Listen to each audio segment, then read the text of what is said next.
ଗ୍ରାହକ ସେବା, ବିକ୍ରୟ କୌଶଳ, ଯୋଜନା ପ୍ରସ୍ତୁତି ଆଦି କେତେଗୁଡ଼ିଏ ତାଲିମ କାର୍ଯ୍ୟକ୍ରମରେ ଭାଗ ନେଇ ମୁଁ ଗୋଟିଏ ସିଦ୍ଧାନ୍ତରେ ପହଞ୍ଚିଲି।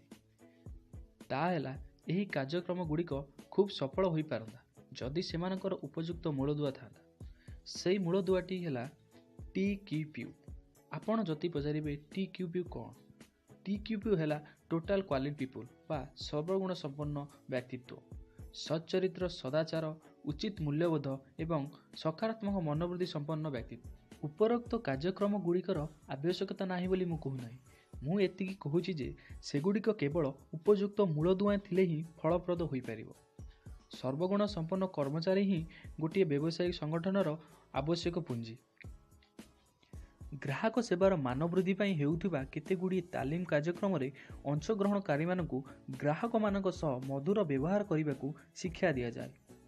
କିନ୍ତୁ ଜଣେ କର୍ମଚାରୀର ଅନ୍ତରରେ ଯଦି ସେବା ମନୋବୃତ୍ତି ନଥାଏ, ତେବେ ସେ ଅଧିକ ସମୟ ମଧୁର ବ୍ୟବହାର କରିପାରିବ ନାହିଁ। ତା ଛଡ଼ା ସେ ସହଜରେ ଧରା ପଡ଼ିଯିବ। ଜଣଙ୍କର ହସରେ ଆନ୍ତରିକତା ନଥିଲେ ତାହା ବରଂ ଅନ୍ୟମାନଙ୍କୁ ବିରକ୍ତର ମାନ ହେବ। ମୋର କହିବାର କଥା, ବାହ୍ୟ ଆଚାର ଅପେକ୍ଷା ଆନ୍ତରିକତା ଅଧିକ ଗୁରୁତ୍ୱପୂର୍ଣ୍ଣ। ସାମାଜିକ ଚଳଣି ଦୃଷ୍ଟିରୁ ଗ୍ରାହକମାନଙ୍କ ସହ ଦେଣ ନେଣ ସମୟରେ ଦୟାକରି, ଧନ୍ୟବାଦ ଇତ୍ୟାଦି ଶବ୍ଦ ସ୍ମିତ ହାସ୍ୟର ବ୍ୟବହାର ଆବଶ୍ୟକ ନିଶ୍ଚୟ। କିନ୍ତୁ କଥା ମନେ ରଖିବାକୁ ହେବ ଯେ ସେବା କରିବାର ଆନ୍ତରିକ ମନୋବୃତ୍ତି ଥିଲେ ବାହ୍ୟଚାରଗୁଡ଼ିକ ସହଜରେ ଜଣକ ବାହାରେ ଫୁଟି ଉଠିବ।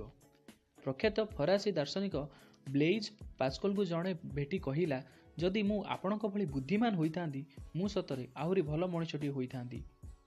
ପାସ୍କଲ ଉତ୍ତର ଦେଲେ, ଭଲ ମଣିଷଟିଏ ହୋଇଯାଅ, ଦେଖିବ ତମେ ଆପେ ଆପେ ମୋ ଭଳି ବୁଦ୍ଧିମାନ ହୋଇଯିବ। କାଲଗାରି ଟାୱାରର ଉଚ୍ଚତା 190.8 ମିଟର।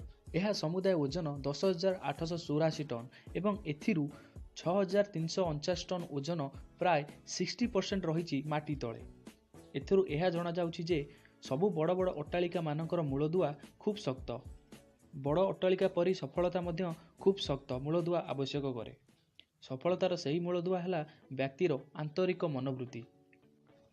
ହାର୍ଭାର୍ଡ ବିଶ୍ୱବିଦ୍ୟାଳୟ ତରଫରୁ କରାଯାଇଥିବା ଏକ ସର୍ଭେରୁ ଜଣାପଡ଼ି ଯେ 85% କ୍ଷେତ୍ରରେ ଜଣେ ବ୍ୟକ୍ତିର ମନୋବୃତ୍ତି ଯୋଗୁଁ ହିଁ ତାକୁ ଚାକିରିଟିଏ ମିଳିଥାଏ। କେବଳ ମାତ୍ର 15% କ୍ଷେତ୍ରରେ ବୁଦ୍ଧି ଓ ତଥ୍ୟ ବ୍ୟକ୍ତିକୁ ଏ ଦିଗରେ ସଫଳତା ମିଳିଥାଏ। ଅଥଚ ଆଶ୍ଚର୍ଯ୍ୟର କଥା ଯେ ଶିକ୍ଷା ପାଇଁ ଖର୍ଚ୍ଚ ହେଉଥିବା ଶତକଡ଼ା 100% ଅର୍ଥ କେବଳ ତଥ୍ୟ ଜ୍ଞାନରେ ବଢ଼ାଇବା ପାଇଁ ବ୍ୟବହୃତ ହୁଏ, ଯାହାର ସଫଳତାର ହାର ମାତ୍ର ଶତକଡ଼ା 15%। ଜୀବନରେ ପ୍ରତ୍ୟେକ କ୍ଷେତ୍ରରେ ଏହି ମନୋବୃତ୍ତି ଉପଯୋଗିତା ରହିଛି। ମନୋବୃତ୍ତି ଭଲ ନଥିଲେ ଜଣେ ଭଲ ପଦାଧିକାରୀ ହୋଇପାରିବେ ନାହିଁ। ଠିକ୍ ସେହିଭଳି ଭଲ ମନୋବୃତ୍ତି ବିନା ଜଣେ ଭଲ ଛାତ୍ର ମଧ୍ୟ ହୋଇପାରିବେ ନାହିଁ। ବାପା, ମା, ଶିକ୍ଷକ, ବିକ୍ରେତା, ମାଲିକ ବା କର୍ମଚାରୀ ଯେକୌଣସି ଭୂମିକାରେ ଆପଣ ଅବତୀର୍ଣ୍ଣ ହୁଅନ୍ତୁ, ଭଲ ମନୋବୃତ୍ତି ବିନା ଆପଣ ସେଥିରେ ସଫଳ ହୋଇପାରିବେ ନାହିଁ। ସଫଳତା ପଛରେ ମନୋବୃତ୍ତିର ଭୂମିକା ଅତ୍ୟନ୍ତ ଗୁରୁତ୍ୱପୂର୍ଣ୍ଣ। ତେବେ ଆମେ ଆମ ନିଜର ମନୋବୃତ୍ତି ନିରୀକ୍ଷଣ କରିବା ଉଚିତ। ଏହା ଆମକୁ ଆମ ଲକ୍ଷ୍ୟ ସ୍ଥଳରେ ପହଞ୍ଚାଇବ।